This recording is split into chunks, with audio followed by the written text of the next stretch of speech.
Hey everyone, welcome back. Ready for another deep dive. Definitely. Today we're tackling a topic that's, well, pretty essential these days.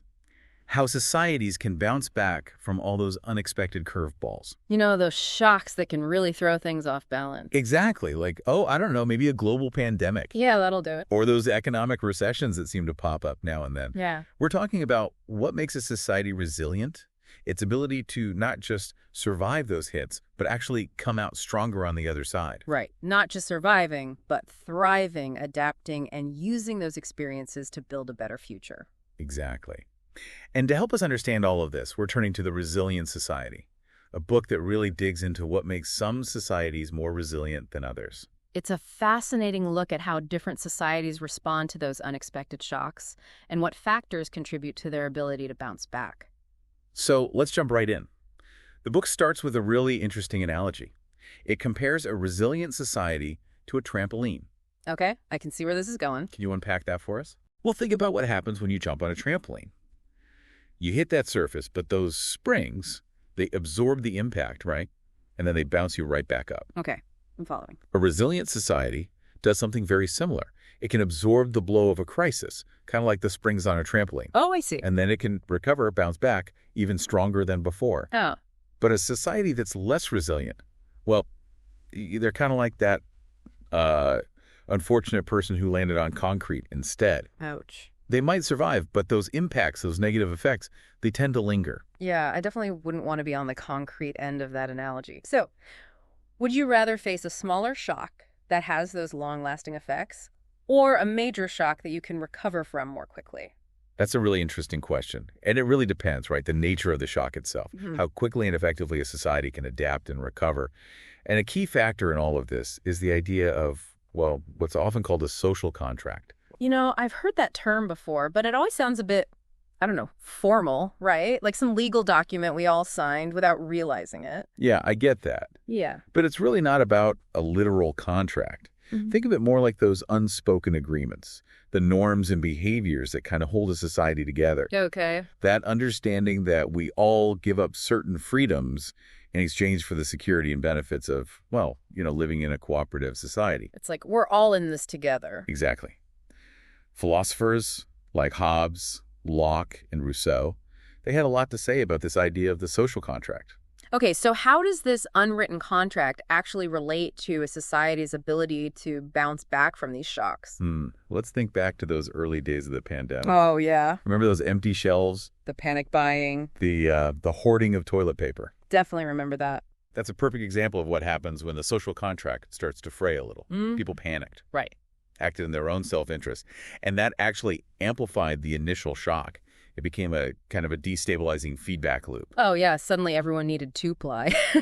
But the book also talked about Japan, how they handled things quite differently. They largely followed those mask-wearing guidelines, the social distancing, even without those strict government mandates. That's right. In Japan, you could say that social contract, that sense of collective responsibility, it's very strong. Right. And mask wearing, it became a social norm. It was a way of showing consideration for others, protecting the community. It's a really good example of how those unwritten rules can encourage behavior that benefits everyone. And in the end, makes the society as a whole more resilient. So a strong social contract, it's like having those extra strong springs on the societal trampoline. Exactly. It helps absorb those impacts and makes that bounce back smoother. Okay, so we have the social contract. It's like the foundation of societal resilience. What other factors help create that trampoline effect? Well, insurance plays a big role. That safety net, both formal, like, through policies and institutions, but also informal, like community support networks. It's like spreading the risks so one event doesn't cripple individuals or even the entire system. Exactly. And it makes you think, what kind of insurance systems would we design if we didn't know where we'd end up in society? Oh, interesting. It's a concept the philosopher John Rawls called the veil of ignorance. Imagine, you could be born into any position.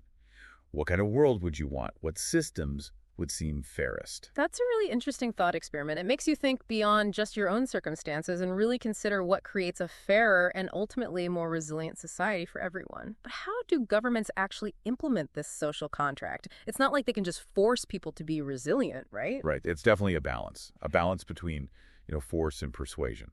We saw this play out during the pandemic, right? Those lockdowns, the mask mandates, those were examples of government force, that stick approach.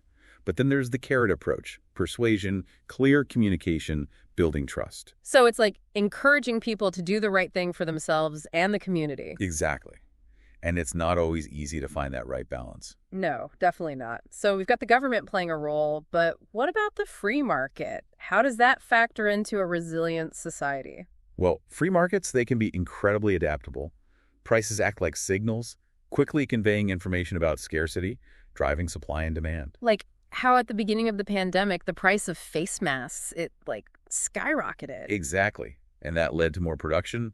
The market responded to the demand. It demonstrates how quickly it can adapt. But of course, it's not always a perfect system. Sometimes we see what are called K-shaped recoveries. Oh, right. Where some parts of the economy, some groups of people, they thrive while others struggle. Right. It's like some folks are jumping high on that trampoline, while others are, well, still stuck in the mud. Not exactly a picture of a truly resilient society. Right.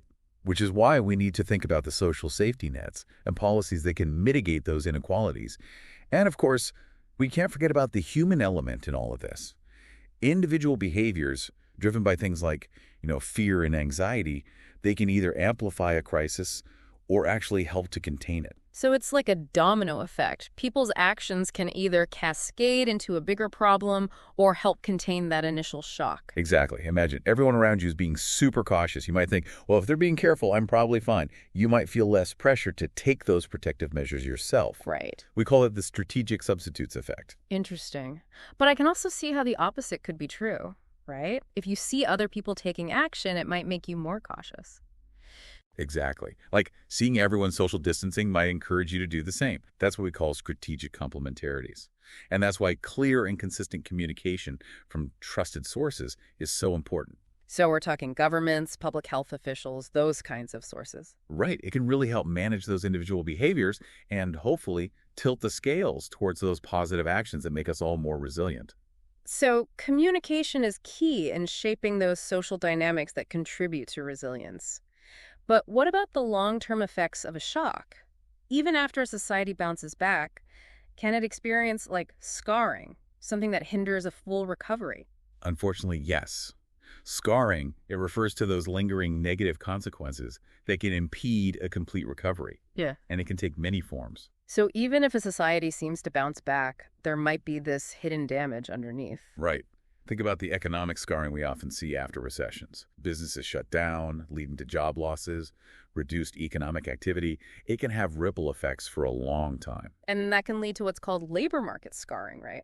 Exactly. Where workers face prolonged unemployment, their skills might erode, and their career prospects, they diminish. It's hard to get back on track. And what about the impact on financial markets? Could we see financial market scarring? Like investors becoming so risk-averse that it hinders investment and innovation? That's a real concern. And let's not forget about social scarring, too. Social scarring? Yeah, that's the damage that's harder to see. It's the increase in inequality, the decline in social trust, the rise in mental health challenges. Those things can have a lasting impact on a society's well-being. So even if the economy rebounds, those social wounds can make a society more vulnerable to future shocks. Exactly. It's like a hidden crack in that trampoline. It might hold up for a while, but it makes the whole structure weaker. Speaking of the economy, the book talked about the financial market whipsaw during the pandemic. What was that exactly? Oh, yeah. It describes that wild ride financial markets experienced early on. Stocks plummeted dramatically, then suddenly rebounded just as quickly. It was a real roller coaster. I remember those headlines. It was like the markets were having an existential crisis, then decided everything was fine after all. Well, several factors contributed to that volatility. Things like historically low interest rates, central bank interventions like quantitative easing. Hold on. Sorry to interrupt. Can we pause for a second on quantitative easing? I know it's important, but it's one of those terms that always makes my eyes glaze over. Of course, it can be a bit jargony. Basically, it's a way for central banks to inject money directly into the economy, kind of like giving it a financial boost during a downturn. Okay, that makes more sense. So the central banks were acting as guardians of financial resilience, stepping in to prevent a complete meltdown. Exactly. They acted quickly to provide liquidity and, stabilize the system. But these actions, while necessary in the short term, they could have longer-term consequences. The book talks about the possibility of an inflation whipsaw. Okay, what's that? It's where those short-term deflationary pressures might give way to longer-term inflation, like holding your breath for too long. You can do it for a grit, but eventually you have to come up for air. And then there's that gasp. Exactly. And things like what some call helicopter money, those direct payments to citizens, those might play a role in fueling that potential inflationary surge. So it's a delicate balancing act. It really is, finding that sweet spot between providing economic relief and managing that potential for inflation down the road. Right, navigating a minefield of economic consequences. And speaking of consequences, we can't ignore the pandemic's impact on inequality. It feels like it magnified existing inequalities and maybe even created some new ones. You're absolutely right. The book highlights this with a pretty striking statistic. It says credit card spending on, like, arts and entertainment that plunged by 50% while spending on groceries, that actually went up. Wow, that's a big difference. It's like the pandemic created two different realities. Right. Some folks struggling to afford basic necessities, while others are ordering fancy groceries online and investing in home gyms. Yeah, the pandemic really exposed those stark differences. And then there's what the book calls the robot vacuum effect. Ah, yes. Where people, out of fear of contact, started substituting human labor with technology, which, could displace a lot of service sector workers. And those jobs, they might not all come back. Right. That's a real concern. And we can't forget the impact on education either. Right, especially with the shift to online learning. It definitely exacerbated the gap between high and low income students, highlighting those inequalities in our education system. So far, we've been talking about resilience mostly in developed nations. What about emerging economies? They must face even bigger hurdles in building resilience. Oh, absolutely. They face so many challenges. Many had to make really difficult choices during the pandemic, balancing that immediate health crisis with the economic fallout of lockdowns. It's like, do you save lives from the virus but potentially cause harm through disruptions to the healthcare system and other essential services? The book calls this the tension between visible and invisible health impacts. It's tough because lockdowns might save lives from COVID, but disruptions to healthcare access, that could lead to more deaths from other preventable causes. Wow, that's a tough situation. So what can be done to help these nations build resilience in the face of these complex challenges? Well, international cooperation is key, and financial assistance. Developed nations have a responsibility to support these emerging economies as they navigate these trade-offs and work towards building that resilience. So it's a global effort. It has to be. We're all interconnected. We can't just focus on our own backyard. A more resilient world requires a collaborative effort. And speaking of interconnectedness, let's talk about globalization. Did the pandemic kill it, or are we seeing some kind of transformation? Well, the book suggests that rather than a complete collapse, we're entering an era of what they call slowbalization. Slowbalization? What's that? Think of it as a shift towards more regionalized trade and production. A slowing down, not a complete stop. Okay, so what's driving this shift?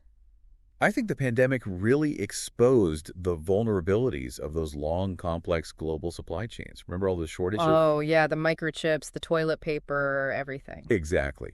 So companies are looking for ways to diversify their supply chains, maybe bring production closer to home. Reshoring is making a bit of a comeback. But doesn't that mean higher costs for consumers? Potentially, yes.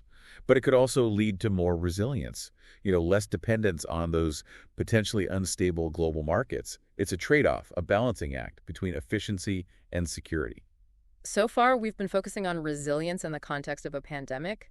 But what about climate change? That's a huge challenge facing humanity. How does resilience play into that? That's a great point. The pandemic, it really highlighted how vulnerable we are to those global shocks. And climate change, it presents an even bigger threat, one with potentially irreversible consequences. Yeah, I see the parallels. Complex systems, feedback loops, and the need to be proactive. Exactly. And just like with a pandemic, addressing climate change, it requires a global effort. We need that strong social contract and a willingness to make short-term sacrifices for long-term benefits. It sounds like building a truly resilient society, it's not just about bouncing back from those individual events, it's about being prepared for the bigger systemic challenges. Got it. And that brings us to a fascinating, maybe even a bit unsettling area, bioengineering. Okay, now we're talking future stuff. How does bioengineering relate to resilience? Well, imagine a world where we can grow new organs, enhance human capabilities. It's incredible. It sounds like science fiction. It does, doesn't it?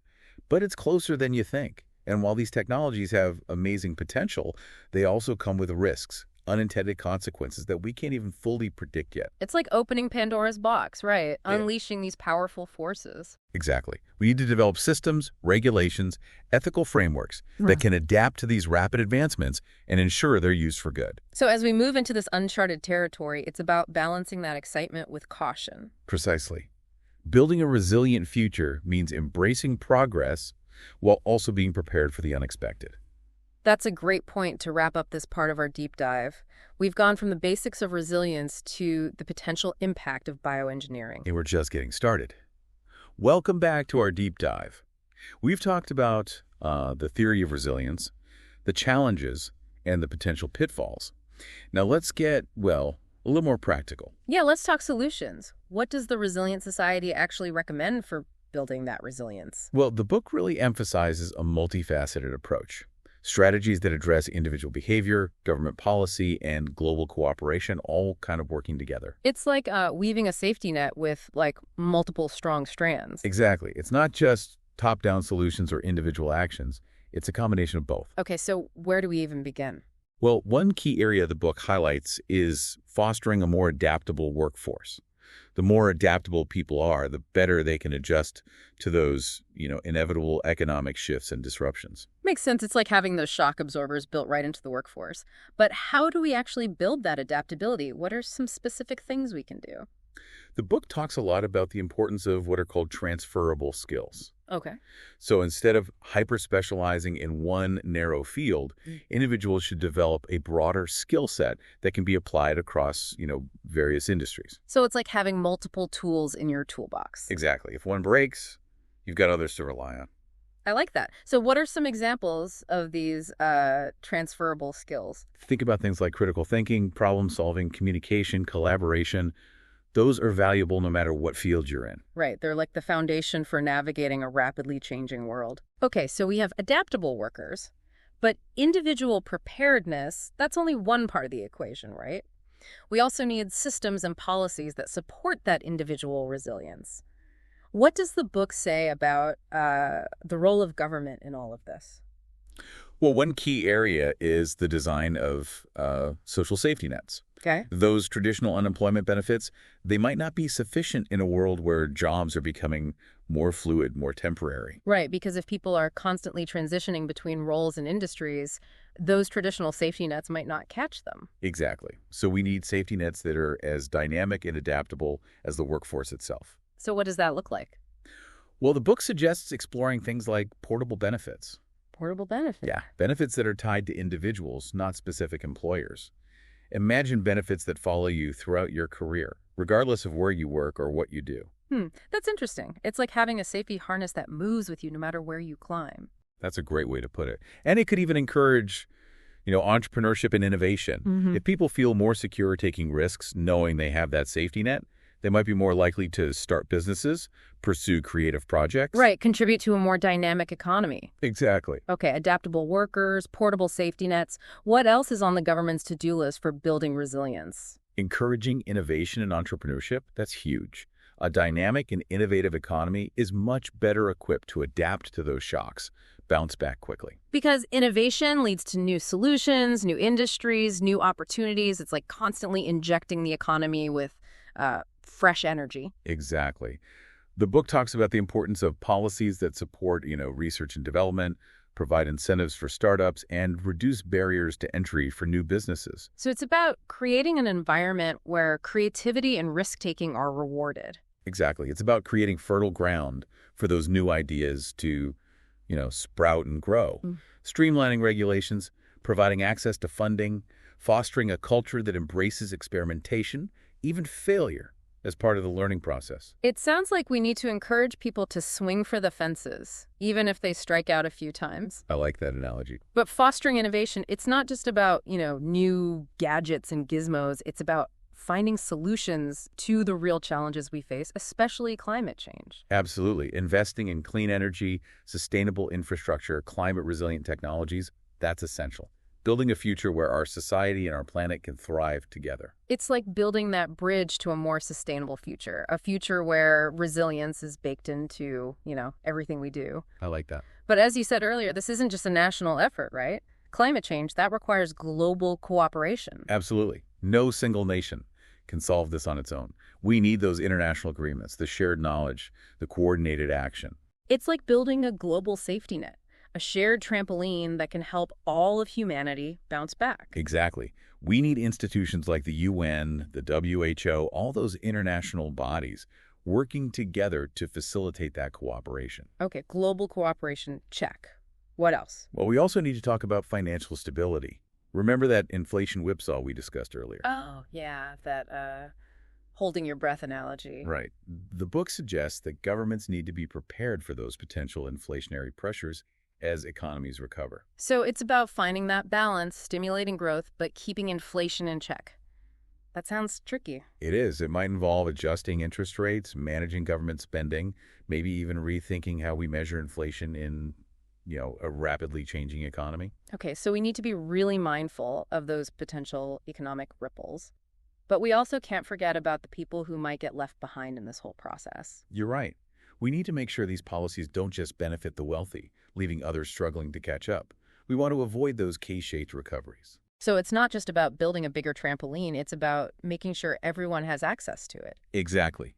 A truly resilient society needs to address those underlying inequalities. It's about creating a future where everyone has a chance to bounce back. That's a powerful vision. But I'm a little curious, the book keeps using the term bouncing forward. What does that actually mean? Is it different from just bouncing back? Oh, that's a great question. Bouncing forward.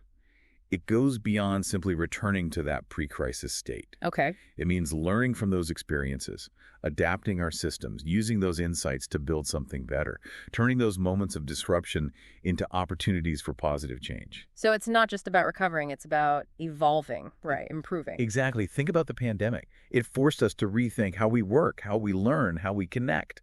Some of those changes, while difficult at first, they could lead to a more resilient, equitable society in the long run. So it's about embracing change, learning from those tough times, and creating a world that's better prepared for the future, turning stumbles into stepping stones. That's a beautiful way to put it.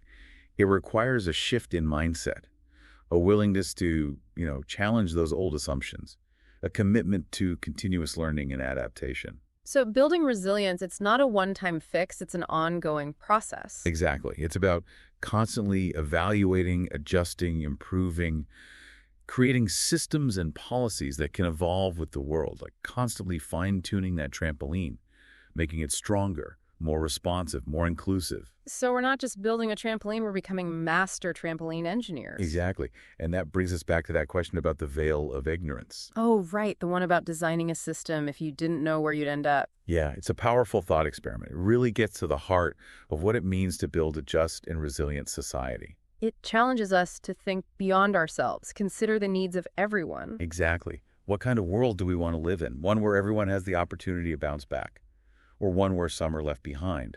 It's a good reminder that resilience isn't just about individual strength, it's about collective responsibility. It's about recognizing we're all in this together. Absolutely. And it reminds us that building resilience, it's not just the job of governments or institutions, individuals, communities, businesses. We all have a role to play. So it's about each of us taking ownership, doing our part to build that more resilient world. Exactly. There's so many ways to contribute. Like supporting local businesses, advocating for sustainable policies, volunteering, just being kind to one another. All of that. Yeah. Every action, no matter how small, can make a difference. Okay, this has been incredibly insightful. So much information to process. We've covered a lot of ground. But there's one more piece of this resilience puzzle we need to explore.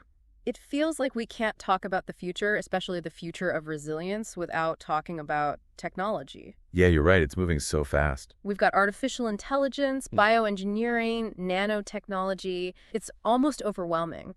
And it all has a huge impact on resilience, doesn't it?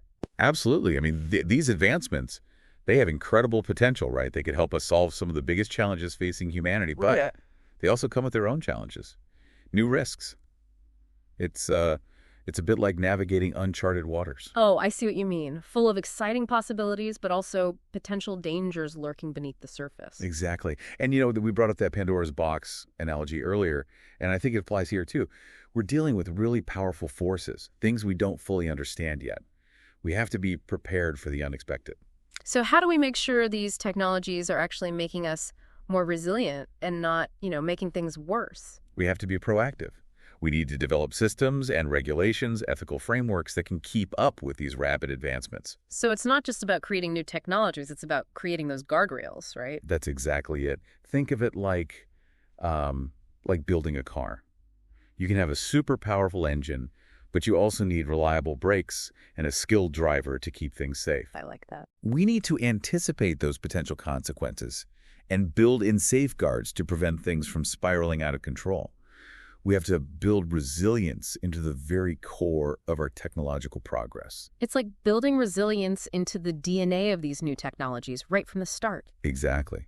And it requires a shift in mindset. We have to move beyond that move fast and break things approach. We have to be more thoughtful, more deliberate. Right. Think about the long-term implications. Exactly. We have to start asking some tough questions.